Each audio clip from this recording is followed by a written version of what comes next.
tim tan nát còn hơn một viên đạn vào đầu. Trong khi bị một sĩ quan cảnh sát bám sát, nhiệm vụ đầu tiên của Lina là nằm vùng để tiến sâu vào nhà thổ của Mama. Tại đó, một nhiệm vụ đơn giản trở nên rất phức tạp. Officiellement, sur les 5 serres du jardin des plantes. Chính thức thì trong số 5 nhà kính ở vườn Bách Thảo Paris. Seuls 4 sont accessibles au public. Người dân chỉ được vào 4 nơi. Officiellement est une notion qui n'a aucune valeur.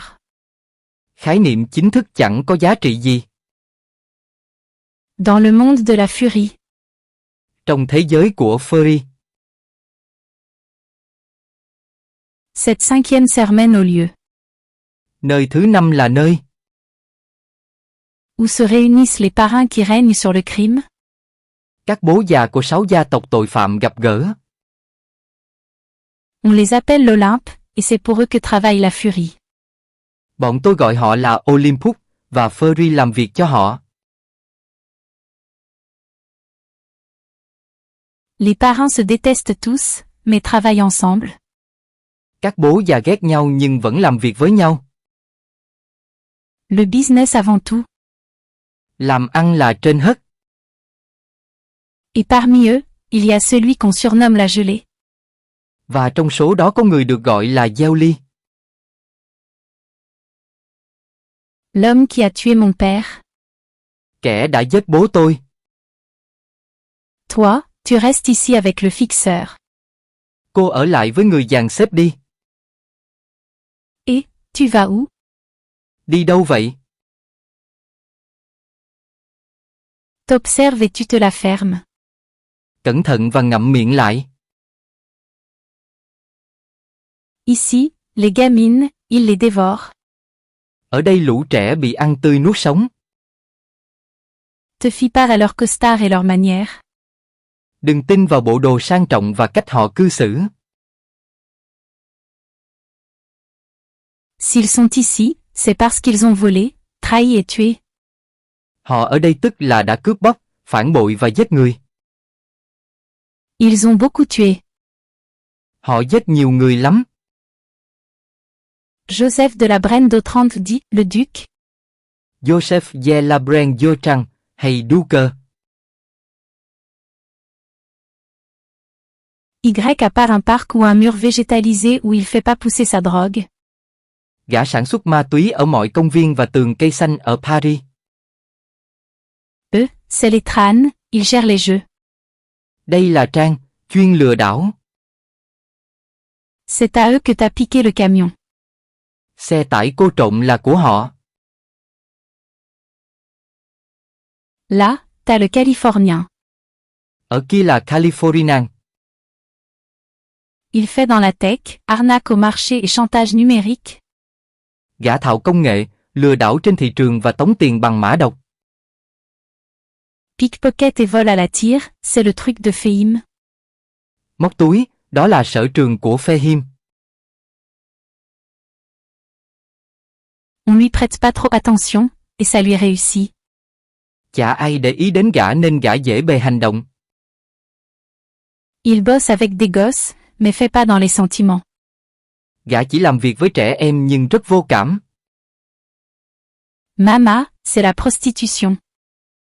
Mama hành nghề mại dâm. Chic, moins chic, ou franchement dégueulasse. Sang, kém sang hay thực sự đáng ghê tởm. Y a de sacrés tordus chez ses clients. Vài vị khách của ả rất quái đản. Les frères K, ils gèrent les braquages. Anh em K, họ lo liệu các vụ cướp.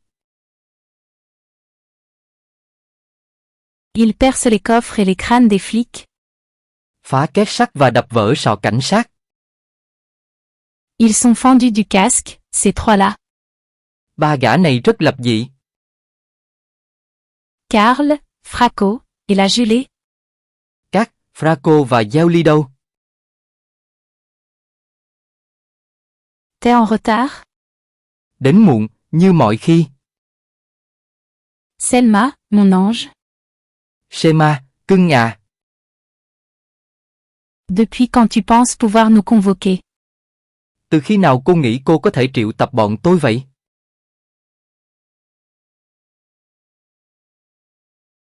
J'ai du nouveau sur la mort de Darius Gerab.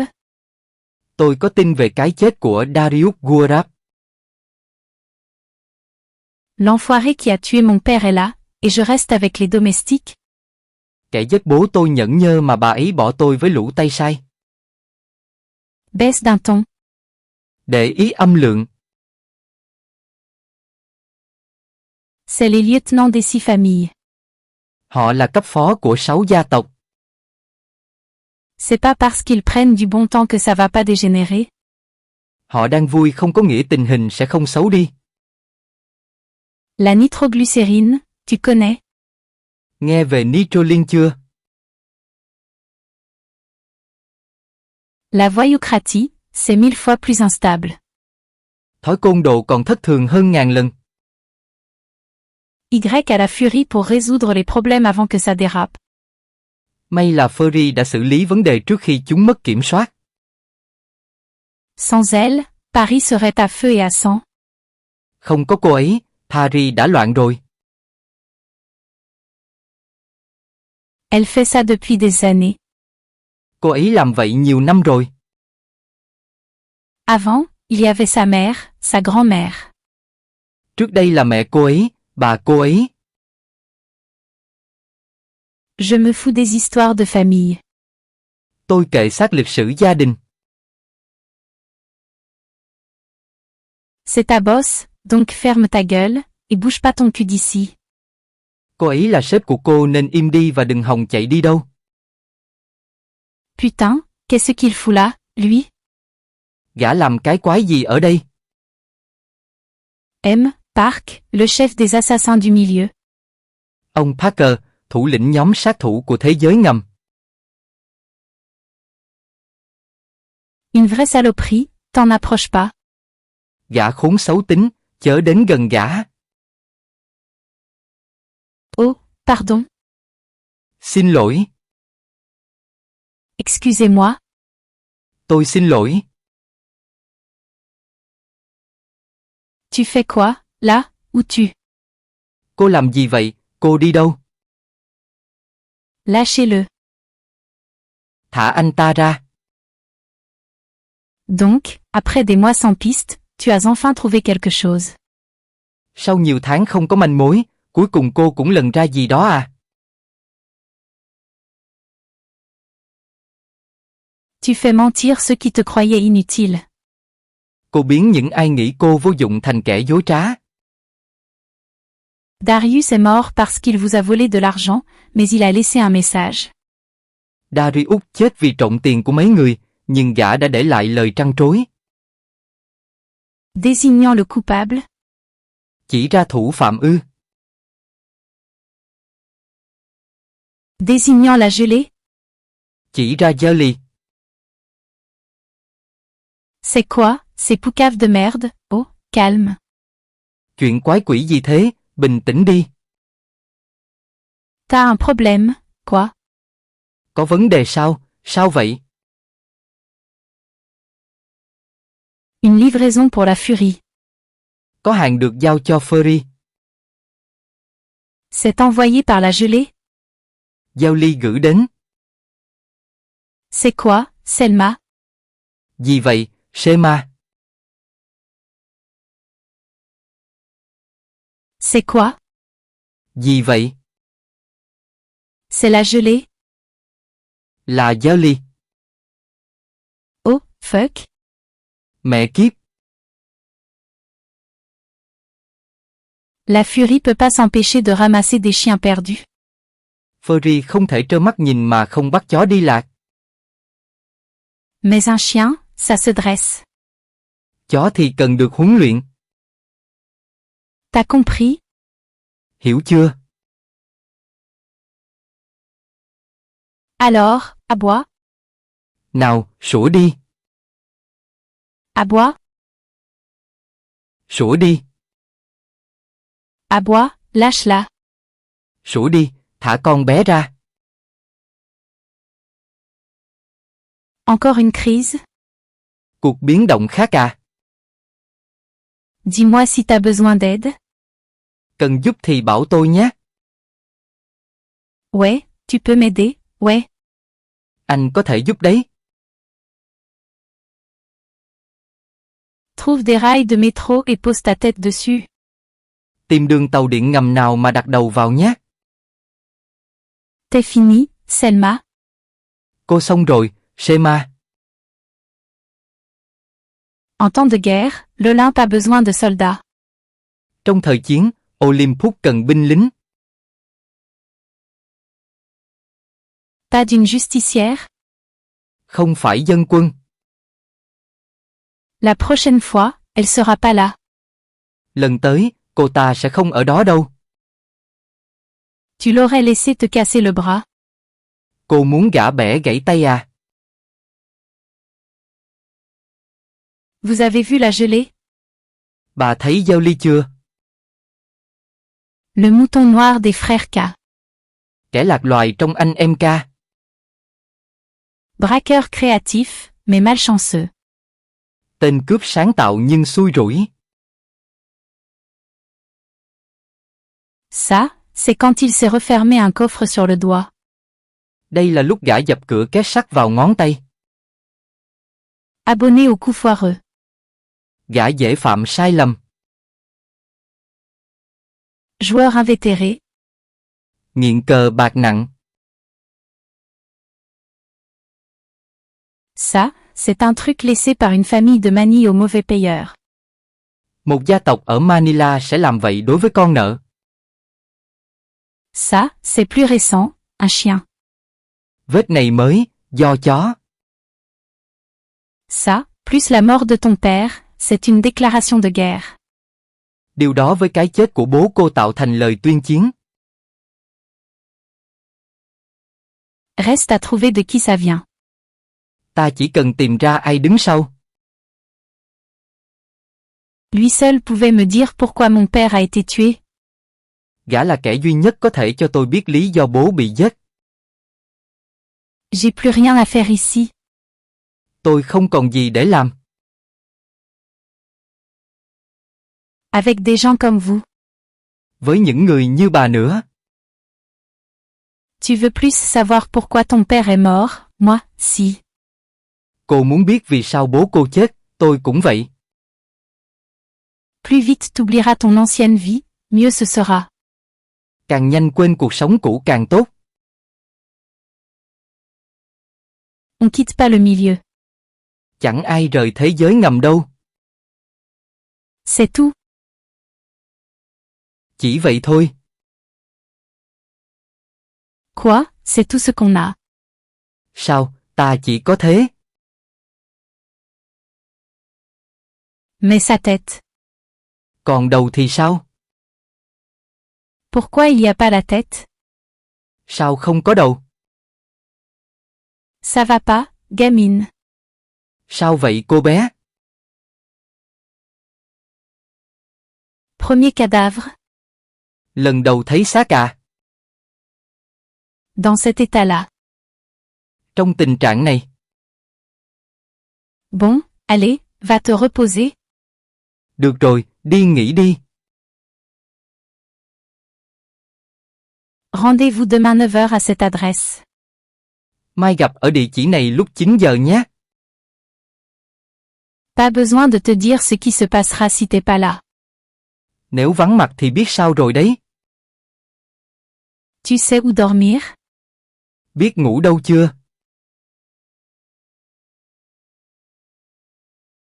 Dans la chambre de ma mère? Trong phòng mẹ tôi. Ok. Được rồi. Pas de questions, s'il te plaît. Đừng hỏi gì cả. Lina. Lina. Je peux rentrer?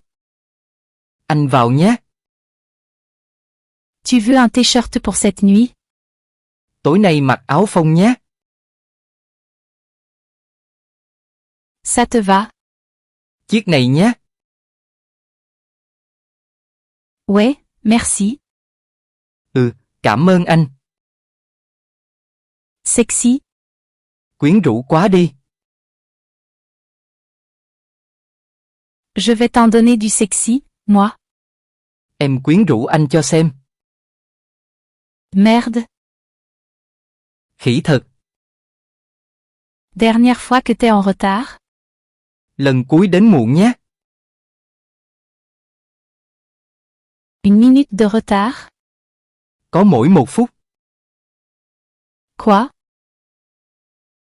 Sao? Bah dégage-toi. Thoát ra coi. Essaie. Thử đi. Décale-toi vers la droite et tape du coude. Dịch sang phải và vung khuỷu tay. Pas mal. Không tệ. Tu peux pas continuer à dormir chez ta mère. Cô không thể cứ ngủ ở nhà mẹ. Tu bosses pour moi, tu mérites mieux. Làm cho tôi thì xứng ở nơi tốt hơn. Un immeuble qui appartient au milieu. Tòa nhà thuộc về thế giới ngầm. Tu peux y aller ce soir si t'es encore en vie. Cô cứ đến đó tối nay nếu còn sống. Boss, j'ai du nouveau. Sếp, tôi có tin này. J'ai découvert ce que la gelée a fait de l'argent que Darius a détourné. Tôi biết Giao Ly đã làm gì với số tiền Darius biển thủ. Qu'on l'a forcé à détourner. Bố tôi bị ép buộc. Mais arrête, arrête ça. Thôi nào. C'est ma tasse, ça. Cốc của tôi. Ouais, c'est sa tasse. Cốc của anh ấy. Il y tient, c'est un sentimental. Anh ấy thích nó, hơi đa cảm. Il la casse sans arrêt, mais oh, s'il vous plaît. Anh ấy toàn làm vỡ nó, nhưng làm ơn đi. La gelée a détourné un container de Mama. Giao Ly đã cướp một thùng hàng của Mama. Rempli de filles pour ces bordels. Chứa đầy gái cho động quả. Il est reparti qu'avec une seule. Gã chỉ rời đi với một cô. Bizarre, non. Lạ, đúng chứ. C'est qui? Cô gái đó là ai? Simon, ça te parle, non? Simon, biết không, không. Mais si la gelée s'attaque à un parrain, elle doit être importante. Để Giao Ly tấn công một bố già khác, hẳn cô ta quan trọng. Savoir des trucs sensibles. Và nắm giữ tinh mật. Mama c'est forcément, qu'est-ce qu'on attend? Mama hẳn biết đó là gì, ta còn đợi gì nữa? Qu'est-ce qu'elle est con, celle-là, c'est pas possible. Đúng là đồ ngốc, đó là điều không thể. Pourquoi tu la ramènes ici? Cô đưa cô bé đến đây làm gì? Elle parlera pas, Mama? Mama sẽ không nói. Et puis si elle sait que je fouine, elle va se braquer, donc, non. Và nếu ả biết tôi rình mò gì đó, ả sẽ nổi điên, nên thôi. En revanche, elle est maniaque. Nhưng ả bị ám ảnh. Elle archive tout. Ả lưu trữ mọi thứ. Donc, faut y aller. Nên ta phải đi. Il faut une tête qu'elle connaît pas.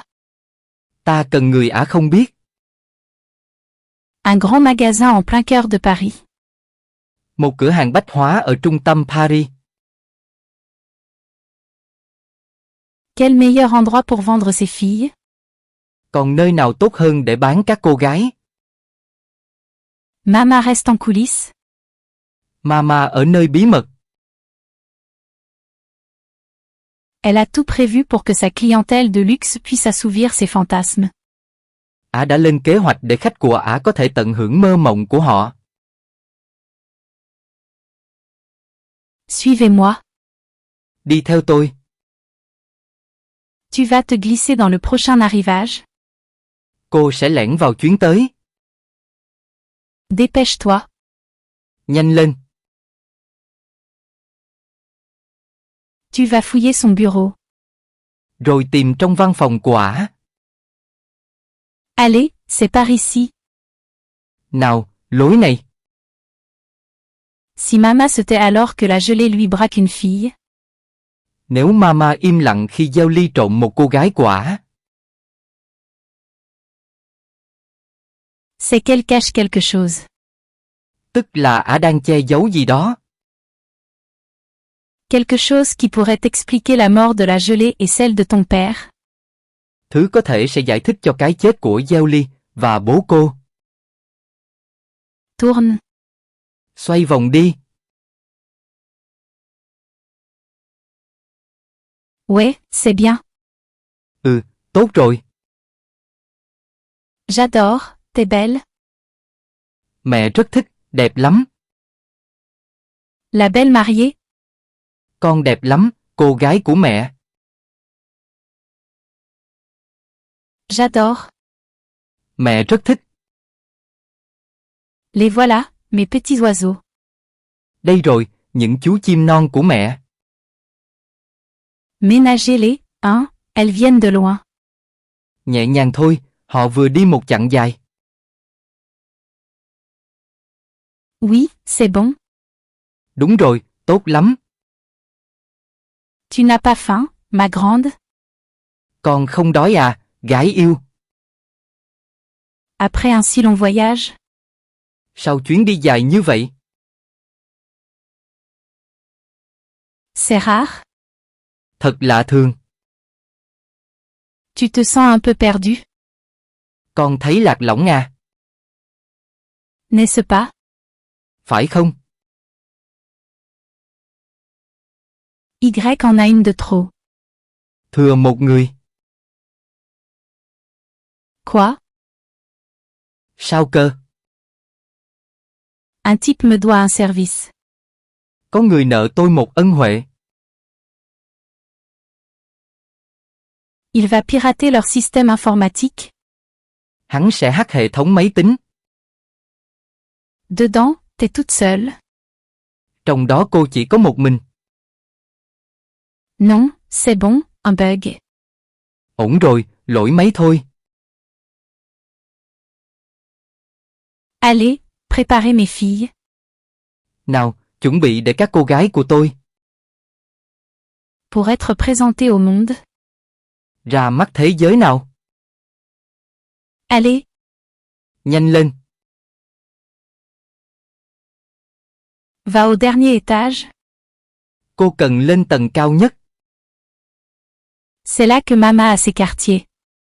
Nơi Mama ở. Mais fais gaffe. Nhưng hãy cẩn thận. Certains de ses clients sont tordus. Một số khách của Ả quái đản lắm. Toi. Cô. Tu vas être ma maman. Cô sẽ là mẹ của tôi. Et ma maman va me nourrir. Và mẹ sẽ cho tôi bú. Tu veux que je te fasse un biberon? Tôi cho anh một chai nhé. Non, je veux du lait frais. Không, tôi muốn sữa tươi. Mais j'ai pas de lait, moi. Tôi không có sữa. Alors, pas ma faute si je t'abîme. Thế cô gục không phải lỗi của tôi. Non. Đừng. Mama tient un registre, elle note toutes les arrivées. Mama lưu trữ hồ sơ về tất cả những người đến. Le nom de la fille est forcément dedans. Tên cô gái nhất định ở trong đó. J'ai une mission à vous confier. Tôi có nhiệm vụ cho anh. Et que ça reste confidentiel. Tôi muốn anh giữ bí mật. Toutes mes missions le sont. Mọi nhiệm vụ của tôi đều bí mật. Celle-ci l'est bien plus. Cái này còn hơn thế. Un de mes containers a été volé. Một thùng hàng của tôi đã bị cướp. Vous avez liquidé la gelée à cause de ça. Đó là lý do cô giết Giao Ly à? Boss, Sếp, un parrain gitan sans sa caravane, ça chiffonne, on est d'accord. một bố già không ở yên một chỗ mà lại thiếu xe kéo, lạ nhỉ? En 30 ans, Trong 30 năm, jamais la gelée n'a bougé sa caravane du camp des frères K. Giao Ly chưa từng dời xe gã khỏi trại của anh em Ca. Jamais, et là, elle est introuvable. Chưa từng, và giờ không thấy nó đâu. T'en penses quoi, Simon? Thấy sao, Simon? Bonjour, messieurs, moi, pas grand-chose. Thưa ngài, không có gì mấy. Eux disent que la gelée s'est embrouillée avec ses frères. Nghe nói Giao Ly cãi nhau với anh em. Et qu'il prépare un braquage. Họ đang bàn một vụ cướp. La seule chose qu'il a jamais braquée, c'est le volant de sa bagnole. Nhưng gã đâu trộm được gì ngoài vô lăng của xe gã. Ça veut dire qu'il y a un autre gars sur le coup, un complice qui l'a trahi. Nghĩa là có kẻ khác liên quan, kẻ đồng lõa đã phản bội gã. C'est quoi, ça? C'est ton téléphone. Gì thế, điện thoại của anh nhà? Non. Không, C'est celui-là de la petite, bah oublie, alors. của cô bé, vậy thì kệ đi. Dis-moi, Selma, Nói đi, Shema, c'est quoi, ton délire, avec la petite? cô đã thỏa thuận gì với cô bé? Tu la prends, tu la formes sans nous en parler? Cô nhận và huấn luyện cô bé mà không nói với bọn tôi. Sans que je me renseigne sur elle. Không cần tôi điều tra cô bé. On n'a pas l'habitude de bosser comme ça. Bọn tôi không quen làm việc như vậy. Tu sais quoi, Simon, tu t'en mêles pas. Biết gì không, Simon, đừng dính líu vào. Ok, je m'en mêle pas. Được thôi, tôi sẽ không dính líu. J'ai pas tué la gelée. Tôi không giết Giao Ly. J'allais pas m'en prendre à une autre famille. Tôi sẽ không phản kích một gia tộc khác. Pour un container dans lequel il manquait qu'une fille. Vì thùng hàng mất một cô gái.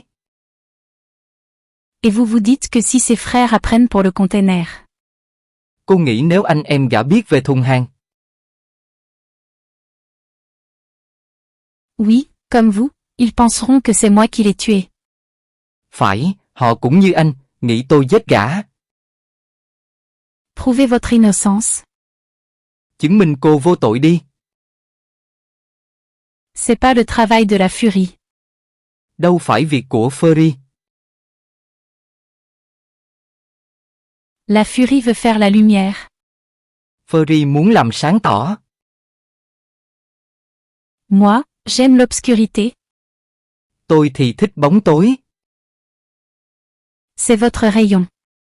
Chuyên môn của anh mà.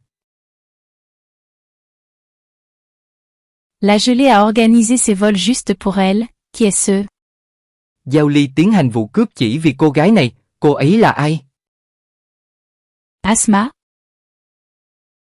Ác mà, une gamine sans importance. đứa trẻ tội nghiệp chả ai quan tâm. Elle venait rejoindre son père. Cô ấy đến để ở cùng bố. Il vit ici depuis 10 ans, un clandestin. Gã nhập cư bất hợp pháp đến đây 10 năm rồi. Vous poserez vos questions directement. Anh có thể hỏi trực tiếp. Y a son adresse. Địa chỉ của gã ở trong đó. Et toutes les informations à leur sujet. Và tất cả thông tin về họ. Puis, quand ça sera fini. Rồi khi xong việc. Vous me débarrassez des deux. Anh cứ khử cả hai. Et tous ceux en lien avec ce container. Và những ai dính líu đến thùng hàng. Ça plaît à vos clients, ça. Sao khách của cô lại thích thế kia nhỉ? Moi, je préfère sentir le pouls battre sous mes doigts. Tôi thích sờ thấy mạch đập hơn. J'accepte de vous aider. Tôi đồng ý giúp cô. Mais si le moment venu, je demande à l'Olympe. Nhưng nếu đến lúc tôi yêu cầu Olympus. De choisir entre la furie et moi. Chọn giữa Fury và tôi. Je peux compter sur vous. Thì trông cậy ở cô nhé. Vite, venez. Nhanh lên, đến đây. Qui lui a fait ça? Là ai làm? Je sais pas, je l'ai retrouvé comme ça. Tôi không biết, tìm thấy thì đã thế này. Réveille-toi, oh. Nào, tỉnh lại đi. Barrez-vous. Ra ngoài đi. Dépêche-toi, vite. Nhanh, nhanh lên. Oh, personne ne sort tant qu'on n'a pas contrôlé tout le monde. Cấm ai rời đi đến khi tìm ra tay súng. Fallait que ce soit toi. Phải tìm ra nhà ngươi. Arrêtez de courir, calmez-vous. Đừng chạy nữa, bình tĩnh đi. Où vous étiez, doucement. Không sao đâu. Et, on est là pour vous aider, doucement. Bọn tôi sẽ giúp anh, đừng lo. J'ai presque cru à ton histoire de fille qui savait rien des affaires de ses parents. Tôi suýt tin chuyện về cô gái không hay biết việc của bố mẹ. Je veux descendre. Cho tôi xuống. Chaque fois que ça pue la merde, je vois ton cul s'agiter. Mỗi khi có rắc rối, tôi đều thấy bóng dáng cô. Tu sais ce que je me suis dit? Biết tôi nghĩ gì không? Avec le bordel que t'as foutu. Với mớ rắc rối đó. Si la furie t'a pas dessoudé, c'est que tu travailles pour elle. Nếu Fury không giết cô thì cô phải làm việc cho cô ta. Vas-y, saute. Làm đi, nhảy ra đi. Et tu dis adieu à ça. Và quên cái này đi. C'est ta mama? Của mama à? Ça doit être important pour que tu prennes le risque d'aller voler ça chez elle. Hẳn nó rất quan trọng để cô liều mạng cướp từ ả. Je vais te les rendre, mais... Tôi có thể trả, nhưng... Tu travailles pour moi. Hãy làm việc cho tôi. Tu comprends? Hiểu chứ? On va être copines, toutes les deux. Ta sẽ là bạn, hai ta. Elle te loge ici, la furie. Fury cho cô ở đây à? Ça rapporte de bosser dans le milieu. Làm việc cho thế giới ngầm sẽ được đền đáp. Va-y, dégage. Đi đi, ra ngoài đi. Allô? Alo, C'est moi, tu vas bien.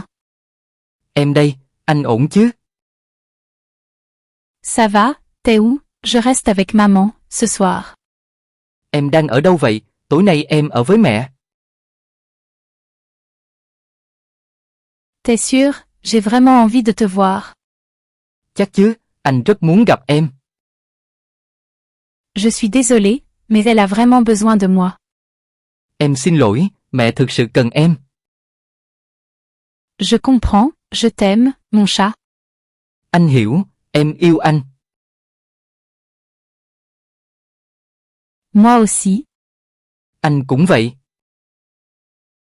Bonne nuit, bisous. Hôn em, ngủ ngon. Vous savez, je vous vois aussi, hein. Tôi cũng thấy cô đấy, hả? Mais c'est toi. Nói cô đấy. Dis-moi, Selma. Nói đi, Shema. Tu t'en mêles pas. Đừng dính líu vào. Quoi? Gì cơ? C'est marrant, je la retrouve pas. Hay thật, tôi chẳng tìm thấy cô ấy. Celle que j'ai vue au casino, joueuse, maligne, peur de rien. Cô gái tôi gặp ở sòng bạc, một con bạc thông minh, chả sợ gì. C'est pas toi, tu trembles. Không phải cô đang run rẩy. Je suis frileuse. Tôi lạnh thôi. Je suis pas du genre à me balader à poil. Tôi chả thể cởi trần đi lại ngoài ban công. Bah voilà, là, je la retrouve. Cô ấy đây rồi, tìm thấy rồi. T'es observateur, toi, hein? Anh tinh ý lắm hả? Très. Cực kỳ. J'ai reconnu le sarcasme. Tôi nhận ra sự mỉa mai. Et l'envie de m'en mettre une. Và khao khát đánh bại tôi. Quoi, tu veux essayer? Sao nào, muốn thử không? Tu veux que je t'apprenne? Muốn tôi dạy không? J'adorerais. Muốn chứ. Mais tu fais trop de muscu, tu passeras jamais. Anh quá vạm vỡ, không lách qua được đâu. Magie. Phép màu. Ta garde. Tư thế phòng vệ. Comme ça. Như thế này. Ok. Được chưa? Si je te mets une gauche, bloque comme ça. Nếu tôi đánh bên trái, chặn thế này. Voilà. Như vậy đó. T'es lente, mais t'es mignonne. Chậm nhưng dễ thương. T'es qui, toi? Anh là ai? Un voisin discret, celui qui pose pas de questions. Một người hàng xóm thận trọng, không hỏi nhiều. Ici, personne n'aime les questions. Ở đây chả ai thích câu hỏi. Tes chaussures? Giày của anh. De la marque? Được thiết kế. Ton costume? Bộ đồ của anh. Très cher, sur mesure? Rất đắt, được may riêng. Si tu veux savoir si je peux t'inviter chez les grands chefs, la réponse est oui. Nếu cô tò mò tôi có thể mời cô ăn tối với các đầu bếp hàng đầu không, thì có.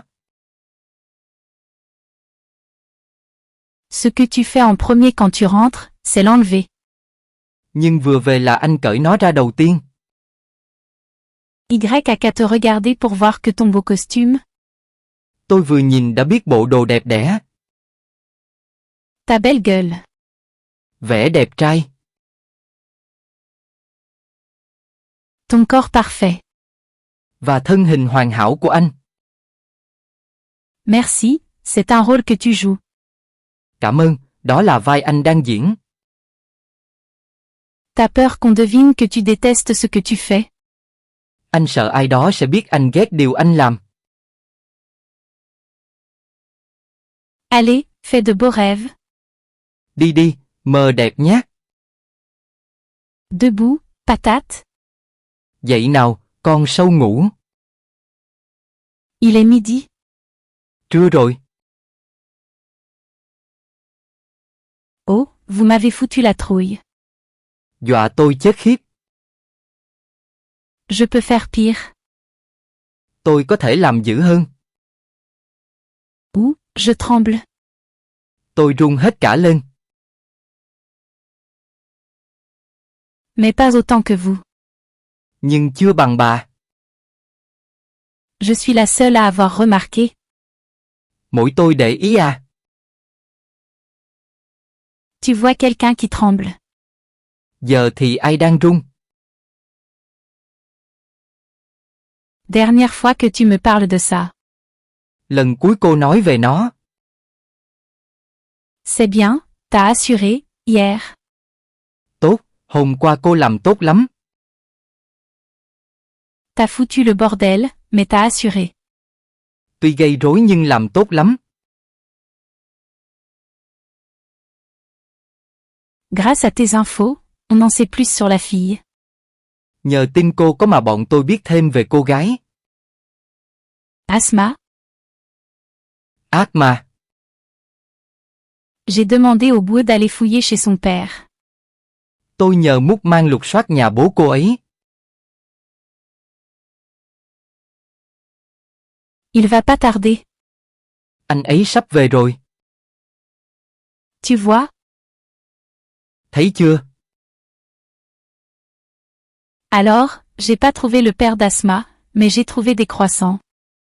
Tôi không tìm thấy bố của ác ma, nhưng tôi đã tìm thấy bánh sừng bò. Et surtout sa fille, Asma. Và quan trọng là cô con gái, ác ma. Lina, la boss, Lina, Asma. Đây là Lina và sếp, Lina, đây là ác ma. Viens, rentre, assieds-toi. Mời vào, ngồi đi. Tu sais pourquoi la gelée s'intéressait à toi. Cô biết sao Giao Ly để ý đến cô chứ? Pas à moi. Không phải tôi. À mon père. Là bố tôi. C'est un artisan, mon père.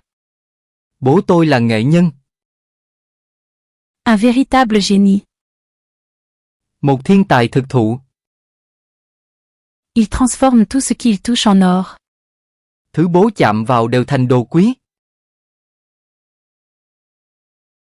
Il voulait qu'il lui fabrique une clé. Gã muốn bố là một chiếc chìa khóa. Mais mon père refusait de travailler pour un criminel. Nhưng bố từ chối làm việc cho tội phạm.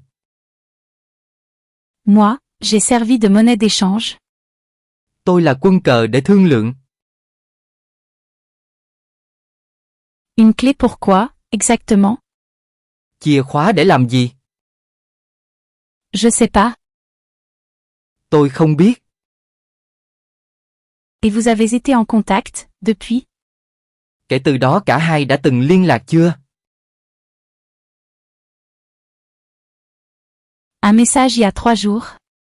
Chỉ có một tin 3 ngày trước.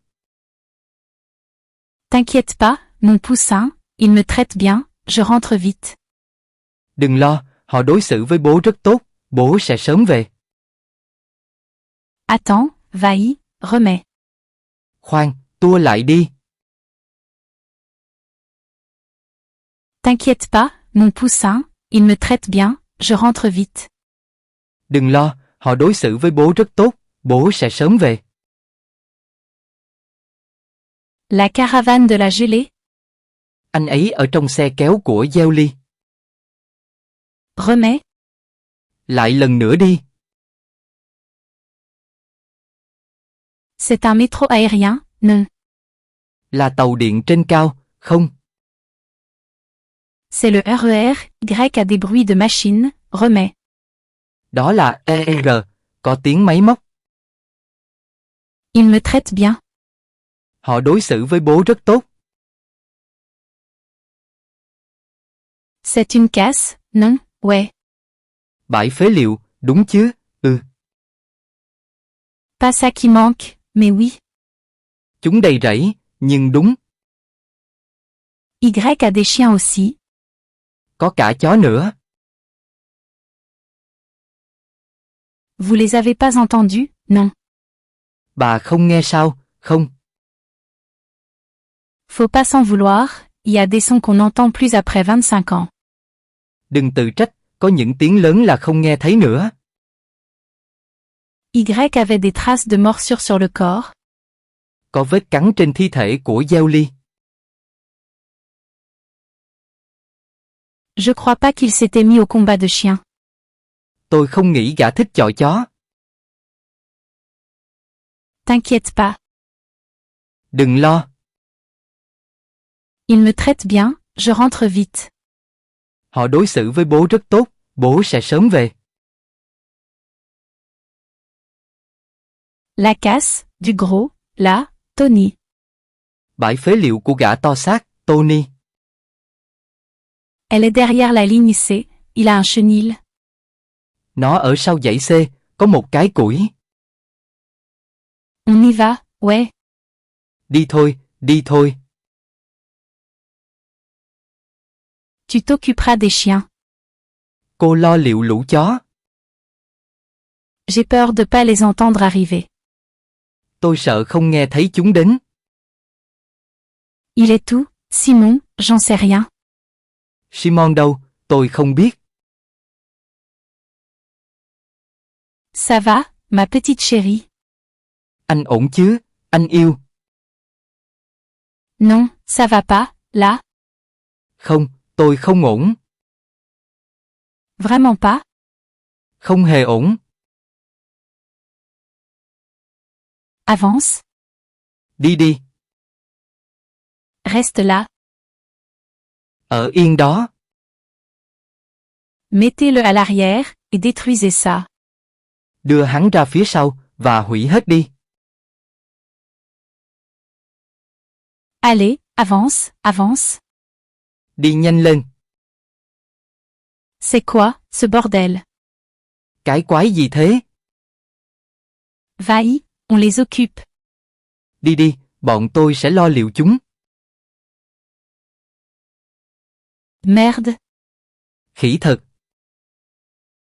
Maintenant qu'on a l'argent, on peut s'attaquer au coffre. Giờ có tiền rồi, ta có thể phá két sắt. Demande-lui ses instructions. Xin chỉ dẫn của anh ta đi. Papa, t'as pas fait ça. Bố không làm thế mà. La clé d'un coffre? Là chìa khóa két sắt.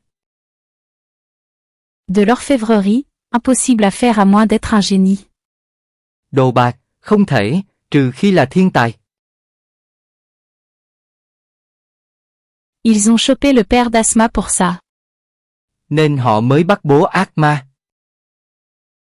Mon père aurait pas trahi son code pour un simple coffre. Bố sẽ không phá quy tắc vì một két sắt đơn giản.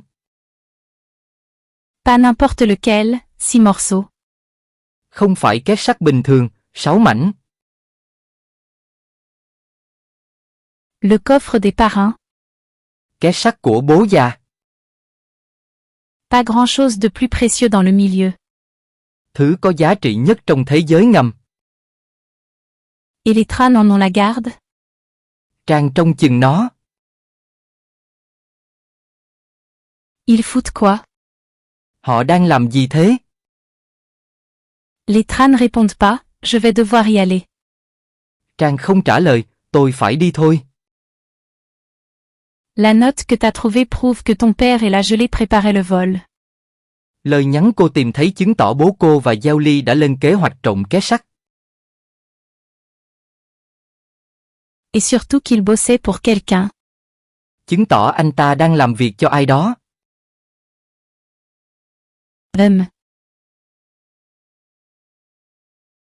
Quand on monte un coup à 3, et qu'il y a 2 cadavres. Ba bên cùng làm mà chỉ có 2 cái xác. C'est que le troisième a trahi. Tức là bên thứ ba đã phản bội họ. Basique. Đơn giản thôi. Le mec de la casse. Là gã ở bãi phế liệu. C'est lui, le troisième homme, faut qu'on le retrouve. Gã là bên thứ ba, phải tìm gã. Mon père, tu l'as connu, toi. Bà biết bố tôi mà. C'était un homme bien, non. Ông ấy là người tốt mà. Il nous aurait pas trahi pour de l'argent, c'est pas possible. Bố sẽ không phản bội bọn tôi vì tiền, không thể, chả giống bố. Je le reconnais plus. Tôi không nhận ra bố nữa. Moi non plus, je le reconnais plus. Tôi cũng thế. Il était pas idiot au point de s'en prendre à l'Olympe. Anh ta đâu ngốc đến mức muốn chiếm Olympus. Il a menti à tout le monde. Bố đã gạt mọi người. Toi aussi, tu mens. Cô cũng thế. À moins que t'aies oublié de le mentionner. Trừ khi cô quên nhắc đến anh ta. Comment il s'appelle? Anh ta tên gì nhỉ? Illy. Eli hả? C'est joli, Illy. Tên hay đấy. Tes cachotteries vont nous obliger à éliminer un flic. Mấy bí mật nhỏ của cô sẽ buộc bọn tôi phải khử một cảnh sát. C'est compliqué, mais ça se fait. Luôn xử lý như vậy. Ce sera pas la première fois. Không phải lần đầu. J'ai pensé à un accident de la route. Tôi đang nghĩ về tai nạn xe hơi. Il est porté sur la boisson. Anh ta uống rượu không? Oh, qu'est-ce que je raconte? Tôi nói gì vậy chứ? C'est un flic. Cảnh sát mà. Oh, une pinte. Ồ, một ly kìa. Si ça se trouve, pas la première. Chắc không phải lần đầu. 3 de plus, on le colle derrière un volant, et on lui fait une Lady Di. 3 ly nữa là có thể đưa anh ta lên xe và dàn dựng như vụ của công nương Di. Tu as une autre idée? Có cách tốt hơn à? Moi, j'ai une idée. Tôi có ý này. J'avais ton téléphone, alors j'ai organisé un petit rendez-vous. Tôi cầm máy cô nên đã sắp xếp một cuộc hẹn. Tu vas rompre? Cô sẽ nói chia tay. Une rupture qui laisse aucun espoir. Chia tay dập tắt mọi hy vọng. Et qui va m'éviter de me salir les mains. Và sẽ giúp tay tôi khỏi bị vấy bẩn. C'est ta dernière chance. Cơ hội cuối cho cô. Ça va? Em ổn chứ? Qu'est-ce qui s'est passé? Có chuyện gì vậy? Oh, je suis tombée dans le métro. Em bị ngã trên tàu điện ngầm. J'ai quelque chose à te dire. Anh em có điều muốn nói với anh. On s'était dit qu'après ton diplôme, on allait partir. Ta đã nói sau khi em tốt nghiệp thì sẽ rời khỏi đây. Illy, cet IMP c'est important. Eli, nó rất quan trọng. Donc, Nên, cadeau? một món quà. Je nous ai pris une suite. Anh đã thuê một phòng. À l'hôtel Gritti. Ở khách sạn Gritti. À l'hôtel Gritti. Khách sạn Gritti. La suite 102, c'était celle d'Hemingway. Phòng 102, từng là của Hemingway. face à la lagune, évidemment. Tất nhiên là nhìn ra đầm phá. Avec un Lily. Với một chút Ellie. Attends, Đợi đã. je sais ce que tu vas dire. Anh biết em định nói gì. Que c'est pas raisonnable. Rằng không hợp lý. Que c'est 6 mois de salaire. 6 tháng lương đấy. C'est 8 mois de salaire. Là 8 tháng lương. Mais tu le mérites. Nhưng em xứng đáng. Laisse-moi t'offrir ça. Hãy để anh dành nó cho em. Mettre un peu de distance avec Paris, ça pourrait pas te faire de mal. Rời khỏi Paris cũng không tệ đối với em. Pas nous faire du mal. Đối với ta. T'as vraiment tout prévu. Anh trù tính cả rồi nhỉ? J'ai tout prévu. Anh trù tính cả rồi. Regarde, ce qu'on pourrait visiter, ce qui pourrait te plaire. Xem này, mọi nơi ta có thể ghé thăm, mọi thứ em có thể thích. Je te lis. Anh đọc nhé.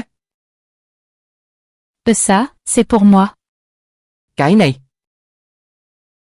Regarde, laisse-moi trouver le bon. Để anh tìm cái thích hợp. Je vais aller prendre un truc à boire. Em đi lấy đồ uống đã. Je te commande, j'y vais moi. Để anh gọi, thôi, em đi. T'es sûr, oui. Chắc chứ, ừ. Alors, toujours pas fait. Vẫn chưa xong à? Si, non. Phải, à, không. J'ai besoin de plus de temps. Tôi cần thêm thời gian. Je vais le faire. Tôi sẽ làm. Juste pas ici, pas comme ça. Nhưng không phải ở đây, không phải thế này. Allez, s'il te plaît. Làm ơn đi đi. Traîne pas, gamine. Đừng dây dưa, nhóc. Un cœur brisé, c'est mieux qu'une balle en pleine tête. Tim tan nát còn hơn một viên đạn vào đầu. Ça va pas? Sao vậy? J'aurais pas dû faire ça sans te prévenir. Lẽ ra anh nên báo em trước khi làm. Désolé, j'ai pas réfléchi. Xin lỗi, anh chưa nghĩ tới. Je peux plus partir, Illy. Em không thể đi, Ellie. Je suis bloqué ici. Em bị kẹt ở đây rồi. Bloqué dans le passé. Kẹt trong quá khứ. Avec moi, t'as aucun avenir. Ta không có tương lai đâu. De quoi tu parles, je peux pas te faire ça. Em nói gì vậy, em không thể đi. Tu mérites mieux. Anh xứng với điều tốt hơn. Tu mérites tellement mieux. Tốt hơn nhiều. Nous deux, c'est ça qui compte. Hai ta có nhau mới quan trọng. Tant que ça existe, c'est terminé. Miễn là ta có kết thúc rồi. Attends, Lina, je t'en prie.